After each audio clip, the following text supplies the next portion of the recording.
reconstruire des... 50% de la population à Mayotte est Mais ça veut dire étrangère et qu'eux une ne grande partie doivent pas est irrégulière. reconstruire leur toit pour reprendre notre expression. Ils ont reconstruit très rapidement ces bidonvilles. Donc dans la loi, nous allons mettre des éléments qui nous permettent sur le foncier, mais on sur interdit l'urbanisme. comment à quelqu'un de... C'est difficile d'interdire quelque chose qui est en soi interdit.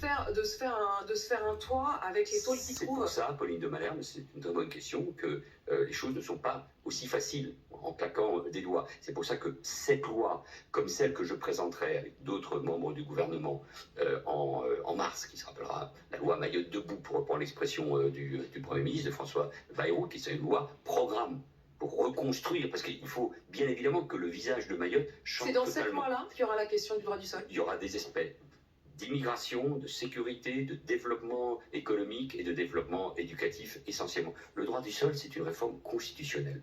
Donc, avant de lancer une réforme constitutionnelle, ça ne m'appartient pas. S'il y avait un référendum sur l'immigration, comme le demande par exemple Bruno Retailleau, et vous savez que là, s'il y avait l'ouverture de questions constitutionnelles, vous pourriez les mettre aussi dans des référendums. Tout le monde sait qu'aujourd'hui, on ne peut pas faire un référendum sur l'immigration. Mais permettez-moi de vous le dire, je suis au gouvernement désormais, une réforme de la Constitution ne peut être initiée soit par le Parlement, soit par le président de la République. Mais en revanche, en matière de détection et d'interception par voie maritime et aérienne, ce qu'on est en train de remettre avec l'idée de reconduire à la frontière. Avant, c'était 25 000 personnes par an. Maintenant, c'est évidemment 35 000 ou 40 000. De revoir les relations avec les Comores. Le président de la République en a parlé hier.